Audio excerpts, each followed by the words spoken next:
Bonsoir à tous, bienvenue dans Plus d'Actu. Pas toujours simple de décrocher un rendez-vous chez un médecin généraliste. Nombre d'entre eux sont sous pression, au point parfois de refuser de nouveaux patients. Une pénurie de médecins qui est plus importante dans certaines zones de la région bruxelloise. C'est ce que démontre une étude qui vient de sortir. Alors, comment l'expliquer et comment faire face à cette situation? On en parle ce soir avec nos invités.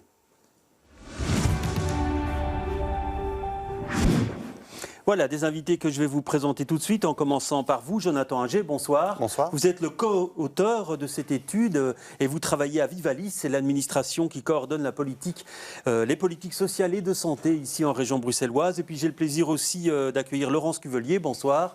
Vous êtes président du GBO, c'est le syndicat des généralistes francophones. Avant d'aller plus loin dans cette émission et de vous poser la première question, un tableau pour vous montrer le nombre de généralistes ici en région bruxelloise. Vous allez le découvrir tout de suite, ce sont des chiffres de 2023. Il y a 1656 médecins généralistes actifs en région bruxelloise et 32% des Bruxellois ont une accessibilité à un médecin généraliste difficile. Première question pour vous, Jonathan Inger. Cet accès difficile, c'est plus particulièrement à certains endroits dans ce qu'on appelle la deuxième couronne de la région bruxelloise? Oui, alors en fait, ce que nous, on a essayé de mesurer, c'est dans quelle mesure les Bruxellois peuvent accéder à un nombre suffisant de consultations médicales par an. Alors on peut revenir sur la façon dont nous, on a défini ce qui était un accès suffisant ou insuffisant. Mais donc, le deuxième temps de l'étude, c'est effectivement de voir quartier par quartier, est-ce que les Bruxellois peuvent accéder à ce nombre de consultations?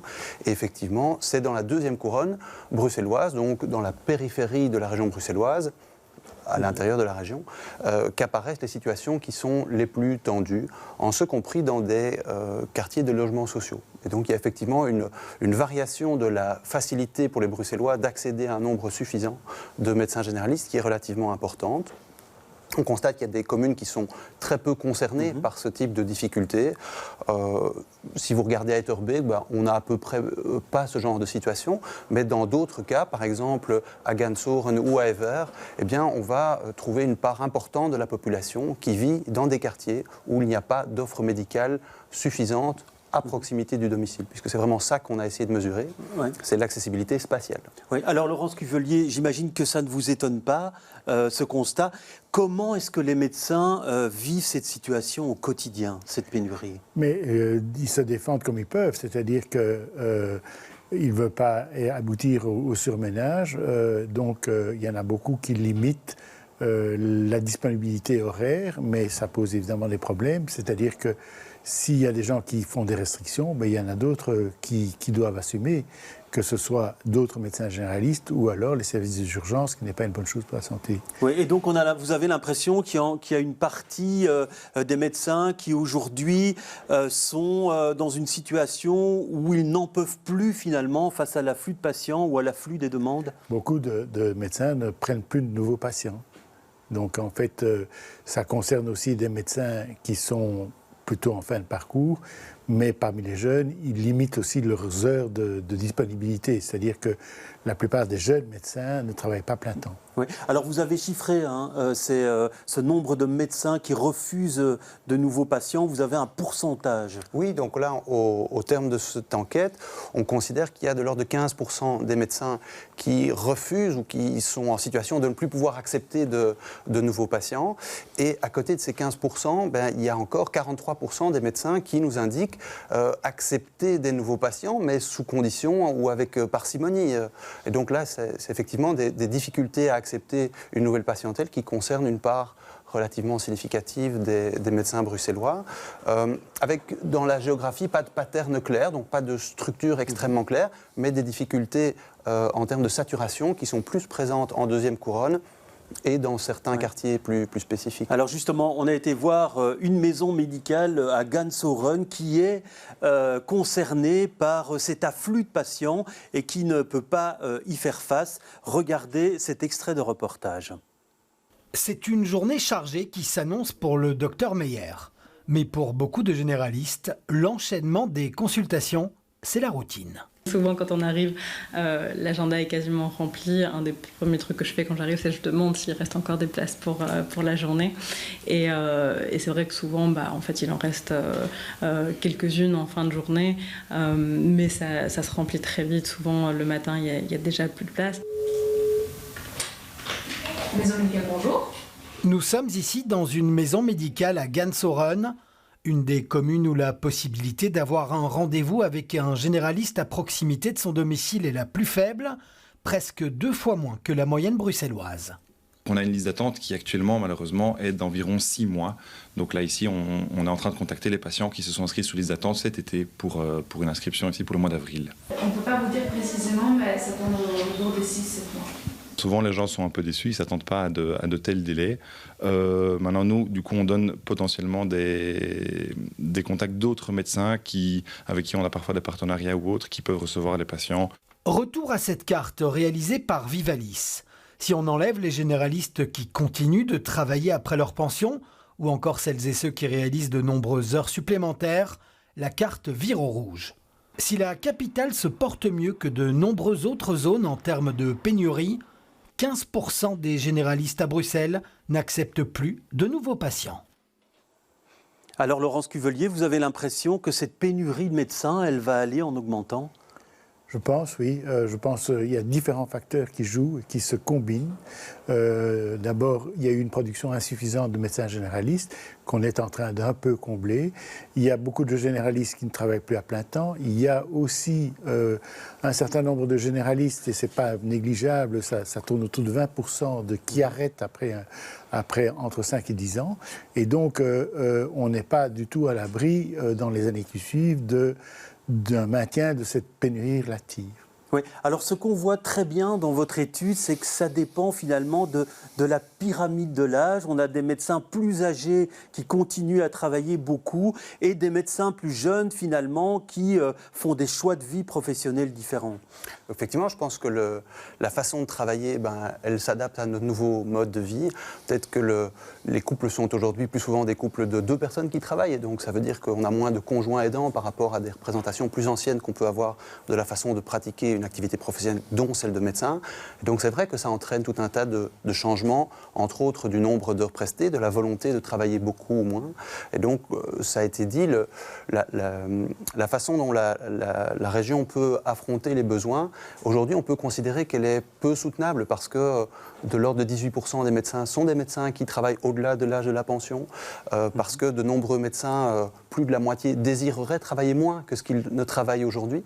Et donc la situation qui, en termes tout à fait global, est satisfaisante au regard de la norme fédérale, eh bien, elle est rendue possible par le fait que des médecins travaillent dans des conditions qui ne sont peut-être pas optimales pour eux et peut-être pas toujours optimales pour les patients, puisqu'on voit que si on augmente le temps de consultation nécessaire, il faudrait voir avec vous dans quelle mesure est-ce que les médecins ne doivent pas parfois arbitrer entre pouvoir accueillir tout le monde ou pouvoir consacrer suffisamment de temps à tout le monde. Si on prend en compte la nécessité d'accorder plus de temps à certains types de profils, on se rend compte que la situation bruxelloise est sans doute peu tenable sur le moyen ou sur le long terme. Oui, parce qu'on le voit, il y a vraiment le profil du médecin qui travaille au-delà de 60 ans, qui continue à travailler beaucoup. Ça, c'est une génération qui, tôt ou tard, va abandonner le métier. Et à ce moment-là, vous avez l'impression qu'on va se retrouver face à des difficultés encore plus importantes. Oui, on dit qu'un médecin, au-delà de 50 ans qui arrête, il doit être remplacé par 2 médecins environ. Donc, on est toujours, même en faisant des efforts, on sera toujours, dans les 10 ans qui viennent, dans une situation de pénurie. Et donc, malheureusement, un médecin mort ne peut plus vraiment exercer. Oui, alors on avait l'impression, une image, c'était que ça concernait plus le milieu rural, finalement, cette pénurie de médecins. On voit que ce n'est pas le cas, en fait. Non, c'est-à-dire qu'il y a des questions d'accessibilité qui concernent aussi les zones urbaines. Alors, bien sûr, on a l'image de déserts médicaux dans le fin fond des Ardennes ou dans le Massif central français. Il n'y a pas de déserts médicaux en région bruxelloise. Il n'y a pas de déserts médicaux, c'est-à-dire qu'il y a peu de zones où il n'y a pas du tout de médecins. Par contre, il y a quand même des zones où le nombre de médecins rapporté à la population est relativement peu suffisant. Et il ne faut pas oublier que la mobilité dans une ville, elle peut aussi être compliquée. C'est vrai qu'on imagine des difficultés de mobilité dans des espaces ruraux. En ville, pour certains types de publics, que ce soit lié à des difficultés de motricité dues à la condition physique, mais aussi à la peur d'affronter la ville, à la peur de sortir de son quartier, eh bien, il peut y avoir aussi pour ces personnes-là des enjeux en termes de mobilité. Ouais, vous, c'est l'offre à 600 mètres en fait, oui, que vous avez analysée. Tout à fait. Donc c'est vrai que nous, le postulat de cette étude, c'est que la situation idéale, c'est celle où chaque Bruxellois peut accéder à un médecin dans son quartier, à proximité de chez lui. D'une part parce qu'il peut y avoir des difficultés de déplacement, et d'autre part parce qu'on est dans un projet de ville où finalement l'essentiel des déplacements pourrait être fait à pied, où on ne devrait pas recourir à la voiture. Alors vous avez l'impression, vous, docteur Cuvelier, qu'il y a certains patients qui, conséquence de la pénurie ou des difficultés d'avoir des rendez-vous, renoncent à certains soins à certains moments? Oui, sûrement. Donc, sûrement, ou retardent, en tout cas. Et donc, parfois, on voit des situations qui auraient pu être prises en charge plus tôt. Et par ailleurs, point de vue de la distance, il y a des patients, en tout cas dans ma consultation, qui font plusieurs kilomètres en métro pour pouvoir avoir un médecin accessible. Ouais, et donc on pourrait se dire, effectivement, c'est facile de se déplacer. Est-ce que vous avez pu analyser dans votre étude pour quelles raisons, finalement, un médecin s'installait à tel endroit plutôt qu'à un autre ? Alors, pas dans notre étude, c'est-à-dire qu'on n'a pas interrogé ici les médecins. Cela étant dit, il y a de la revue de la littérature, on peut voir ce qui est expliqué. Donc là, il y a des facteurs personnels qui sont liés à la connaissance qu'a le médecin de son environnement. C'est là où il a grandi, c'est éventuellement la région dans laquelle il a fait ses études. Et puis, il y a aussi le cadre de vie et le cadre de travail qui va lui être proposé. Ça a été dit, les jeunes médecins, ils cherchent par exemple davantage à travailler en collaboration. Et donc, ils vont chercher finalement des endroits où ce type de pratique est possible. Et donc, par exemple, ils vont être moins flexibles dans les choix des lieux d'implantation parce que la possibilité pour eux de travailler dans ce type de pratique est un critère qui peut déterminer le choix de l'endroit où ils vont effectivement exercer. Oui, aujourd'hui, on imagine mal en région bruxelloise, quand on voit la forme que prennent les cabinets, ça devient de moins en moins courant qu'il y ait un médecin seul dans une partie de son domicile ou ailleurs qui reçoit. On est plus dans des regroupements. Alors, ce n'est pas encore la majorité, mais c'est une tendance qui est lourde. C'est-à-dire que de plus en plus, les médecins ne travaillent plus seuls. Et donc, je dirais que les médecins solos sont appelés à devenir minoritaires dans peu de temps. Oui, et ça, c'est lié à la difficulté de trouver des locaux ou c'est lié à l'aménagement des horaires ou autre? Enfin, il y a plusieurs facteurs qui jouent, mais il ne faut pas oublier que les prix des locaux jouent un rôle et les prix des investissements.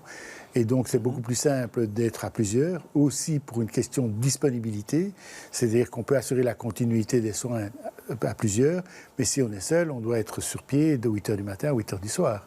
Et donc, ça n'est pas, c'est plus soutenable, ça. Alors on va entendre un témoignage avant d'aller plus loin de la médecin que vous avez vue tout à l'heure et on lui a demandé finalement est-ce qu'à cause du nombre de patients, est-ce que ça a des conséquences sur la qualité des soins qu'elle peut donner à certains moments ou la qualité d'écoute? Écoutez sa réponse. Quand on n'a pas beaucoup de temps pour un patient, on va tendance à avoir à principalement se concentrer sur l'urgence et à avoir moins de temps pour faire de la prévention, pour faire de l'éducation à la santé, qui pourtant réduirait les urgences dans le futur et améliorerait la qualité de vie. Donc ça, pour moi, c'est le premier point évident. Et le deuxième point, c'est aussi au niveau de la qualité du quotidien pour le soignant, parce que forcément, quand on a l'impression d'être en apnée et de courir toute la journée, on est aussi des êtres humains, donc forcément ça a un impact sur la façon dont on est avec les patients. Probablement que ça va nous arriver d'être moins patient, d'être plus irritable ou irrité. Donc voilà, c'est clair que s'il y avait moins de patients par médecin, la qualité de soins serait meilleure et le ressenti des soignants serait aussi meilleur. Enfin, moi, je sais que parmi tous mes confrères, il y en a énormément qui ne travaillent pas à temps plein. Moi, la première, je ne travaillais pas à temps plein, notamment pour des questions de santé mentale, en fait, de se dire, en fait, je refuse de travailler comme ça 38 heures semaine parce que c'est pas viable, quoi. Oui, ça confirme effectivement ce que vous aviez dit tout à l'heure, mais sur la qualité de soins, vous avez l'impression qu'aujourd'hui, c'est une réflexion qui vous revient de plus en plus souvent? C'est-à-dire que de toute façon, on doit assurer ce qu'est la demande immédiate. Or, la valeur principal du médecin généraliste, c'est de pouvoir assumer des suivis de maladies chroniques, qu'elles soient d'ordre psychique ou d'ordre physique. Et donc, à partir du moment où on n'a pas trop le temps de le faire, on perd en qualité, parce que le reste est plus facilement soignable, mais ce n'est pas le principal à valeur qu'on a, c'est vraiment de la relation. Oui, alors on parle du temps de travail, vous l'analysez dans votre étude, une moyenne de 44,8 heures par semaine, et les 60-64 ans, 53 heures par semaine de travail, en notant que 57% souhaiteraient travailler moins. Donc c'est vrai qu'on est quand même en surcharge de travail pour la majeure partie des médecins. Oui, les médecins eux-mêmes indiquent qu'ils désireraient travailler moins. Je l'ai dit, plus de la moitié des médecins désireraient travailler moins et en moyenne désireraient travailler 20% de temps en moins. Et donc effectivement, ça peut se comprendre au vu des volumes horaires que vous avez décrits. On voit qu'il y a des variations. Effectivement, les médecins qui travaillent dans des pratiques de groupe multidisciplinaires travaillent moins que le médecin en pratique solo. Et donc c'est ceci aussi qui explique que ce sont peut-être des modes de travail qui sont davantage recherchés par les plus jeunes générations parce qu'elles permettent sans doute davantage de conciliation entre la vie privée et la vie professionnelle. Oui, alors vous l'avez dit, docteur Cuvelier, il y a eu plus de médecins diplômés ces dernières années. Malgré tout, vous faites le même constat. Vous dites également les médecins restent de moins en moins longtemps en poste. Il y a une tendance à quitter la profession. Comment vous l'analysez, vous ? Alors c'est un peu complexe, mais je veux dire, la demande de soins devient une demande de bonheur. Et donc, en fait, les médecins ne peuvent pas assurer qu'en donnant une pilule, la personne va être heureuse. Or, il y a un malentendu. Il y a ça et il y a le phénomène Amazon, c'est-à-dire que j'ai besoin de tout de suite. Et ça fait un malentendu entre les soignants et les soignés qui font que, quelque part, tout le monde est appelé à être malade et tout le monde n'est pas appelé à guérir.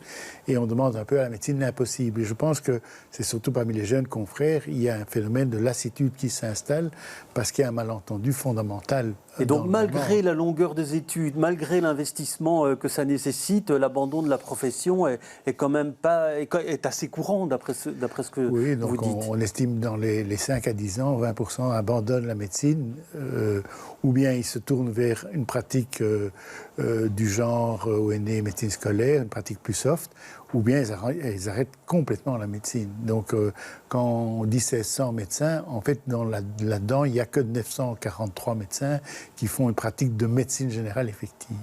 Alors, il existe pourtant des moyens, finalement, pour favoriser l'installation, pour aider à l'installation. Les pouvoirs publics ont prévu certains mécanismes. Oui, alors en tout cas à Bruxelles, c'est vrai qu'il y a des dispositions qui existent pour encourager les médecins à s'installer dans des quartiers dits en pénurie. Donc c'est des primes à l'installation pour des jeunes médecins et puis ce sont des primes à la création de structures multidisciplinaires. Cela étant dit, ce qu'on entend du terrain, c'est que peut-être qu'il faudrait renforcer l'arsenal des mesures à prendre pour encourager les médecins, que d'autres types de soutien, d'encouragement à l'installation pourraient être envisagés. Oui, alors c'est ce système qui existe, qui s'appelle Impulséo. Il fonctionne bien, vous avez l'impression, ou il est perfectible ? Je pense qu'il est différent dans chaque région du pays. Je pense qu'il devrait être complété par les autorités locales pour permettre aux gens de pouvoir s'installer dans des conditions safe, parce que le prix de l'immobilier ou l'investissement à faire est quand même important. Et donc, avoir un accueil qui est soutenu par la commune, comme ça se fait souvent en France, mais ça permet aussi aux médecins d'être moins stressés. Le médecin n'est pas un homme d'affaires au départ, et donc, à moins qu'il devienne ce qui serait malheureux, il préfère exercer son métier plutôt que d'être submergé par des problèmes logistiques. Et donc les primes à l'installation qui existent, ou les primes à l'installation de structures multidisciplinaires, pour vous, c'est insuffisant ? Je pense qu'il faudrait pouvoir en discuter et pouvoir le recadrer dans un contexte un peu plus large. Et je pense que tout le monde serait intéressé, à tous les niveaux de pouvoir lutter contre les effets locaux de pénurie. puisque c'est pas général. Et est-ce que vous pensez qu'il est nécessaire d'avoir un système d'accompagnement, de soutien, soit psychologique, soit d'accompagner les jeunes médecins à certains moments, ou c'est pas nécessaire pour qu'ils restent dans la profession? Alors, je pense qu'il y a différentes structures au sein de la médecine générale qui peuvent le faire. Elles ne savent pas le faire gratuitement, évidemment, donc que ce soit les cercles de médecine ou les syndicats, elles ont, on le font un peu, mais il faut des moyens quand même pour ça. Aussi, travailler aussi avec l'ordre des médecins qui travaillent avec les médecins en difficulté et qui sont quand même aussi d'un apport important, parce que je pense que c'est surtout en début de carrière qu'on est affronté à des choses qu'on peut surmonter si on a l'accompagnement. Oui. Alors, on le voit, hein, votre étude, c'est finalement une analyse assez fine de la situation. Elle doit permettre quoi? Elle doit aider à quoi, cette étude? Alors, l'intention première, c'est d'outiller les pouvoirs publics pour identifier les lieux dans lesquels il faut intervenir. Ça, je pense que c'est l'objectif principal de l'étude. Cela étant dit, elle permet de documenter aussi d'autres dimensions. On en a parlé, hein, la pénibilité, et donc qui appelle d'autres façons de réfléchir à l'amélioration de la qualité de vie professionnelle des médecins et, ce faisant, de l'amélioration de la capacité de prise en charge de l'ensemble des Bruxellois. Oui, mais pour vous, cette pénurie qu'on constate à certains endroits, si on fait un peu de prospective, est-ce qu'elle risque de s'aggraver dans les années qui viennent? On a parlé des effets de cohorte, des effets d'âge. Donc il y a évidemment cette dimension-là. Il y a une autre dimension qui est que nous, ce qu'on constate, c'est que les besoins en termes de soins de santé sont éminemment dépendants de l'âge et du niveau socio-économique de la population. Donc quand bien même on resterait à structure d'offres égale, si le nombre de médecins ne changeait pas par rapport à ce qu'on connaît aujourd'hui, toute évolution démographique ou évolution du niveau de la précarité va avoir un impact sur la demande qui va être adressée aux médecins. Donc effectivement, on peut imaginer qu'une précarisation grandissante va avoir des répercussions sur les difficultés que les médecins vont devoir prendre en charge en termes d'accompagnement purement physique et sanitaire, mais dans toutes les démarches de soutien médico-psychosocial. C'est ce que vous indiquez dans votre étude, que finalement Bruxelles est une ville où il y a beaucoup de précarité, que ça nécessite des soins plus importants. Alors ce qui est également marquant dans votre étude, c'est qu'il y a beaucoup de non-bruxellois finalement qui consultent des généralistes en région bruxelloise. Oui. Alors donc ça, c'est un phénomène qui est connu pour la médecine hospitalière. Hein. De l'ordre de 35% des hospitalisations classiques à Bruxelles, dans un hôpital bruxellois, sont le fait de non-bruxellois. Dans notre étude, on a réussi à identifier la part des consultations chez un médecin généraliste installé à Bruxelles qui sont le fait de non-bruxellois, et on est à 18%. Et ça veut dire que quand on fait des calculs pour essayer de voir si les normes sont remplies, quand on essaye de réfléchir au nombre de médecins qu'il faudrait à Bruxelles, eh bien on se rend compte qu'il faut prendre en compte le fait que les médecins, eh bien, ils prennent aussi en charge des non-bruxellois. Hein. Oui. De l'ordre d'une consultation sur 5 est pour un non-bruxellois. Oui, alors ça vous semble, ça correspond à ce que vous voyez dans votre pratique, ça? J'ai travaillé au centre de Bruxelles, il y avait des nafteurs qui, s'ils devaient consulter leur médecin généraliste le soir, l'auraient consulté à 7h ou 8h du soir. Donc c'était plus facile pour eux de consulter à Bruxelles et d'avoir une relation stable avec un médecin bruxellois. L'autre part de la partie aveugle, ce sont tous les gens qui ne sont pas résidents, mais qui sont des gens, par exemple, des immigrés illégaux, etc. Et donc, ça fait des consultations quand même relativement lourdes qui ne sont pas prises réellement dans les statistiques. Donc, oui, parce que quand on prend en compte l'évolution de la population, le vieillissement de la population, on a l'impression que la charge pour les médecins généralistes, elle ne va faire qu'augmenter, finalement, dans les années qui viennent. Oui, d'ailleurs, les bureaux du plan au niveau fédéral disent exactement la même chose, c'est-à-dire qu'il faut imaginer une norme de croissance supérieure parce que, justement, la population vieillit et que les besoins, statistiquement, augmentent. Et cette norme de croissance, elle doit passer par quoi, selon vous? Les numéros UNAMI, une incitation à faire la médecine générale ou d'autres choses? Donc là, ça, c'est au niveau fédéral. Hein. C'est la norme de croissance qui a été calculée à 2,5 et un gap parce qu'elle devrait être à 3,2. Et donc, de toute façon, quelque part, ça veut dire qu'il faut faire des économies et que donc la situation est serrée aussi au niveau fédéral. Oui, donc ça risque d'être compliqué, quoi. Le paysage de la médecine générale risque d'être compliqué. Oui, tout à fait. Oui, ça ne vous fait pas, en fait, de tracer à 10 ou 20 ans ou 30 ans l'évolution. C'est quasiment impossible, en fait, quand on voit l'évolution. Donc, c'est vrai que nous, on n'a pas fait cet exercice de prospective. D'autres que nous le font, effectivement, dans la cellule fédérale d'essayer d'imaginer la façon dont la démographie des professionnels va évoluer, mais c'est quelque chose que nous n'avons pas fait. Ouais, merci en tout cas d'être venu partager votre expérience sur le plateau. Plus d'actu, c'est terminé pour ce soir. Merci de nous avoir suivis. Je vous retrouve demain avec beaucoup de plaisir. Très bonne soirée à tous.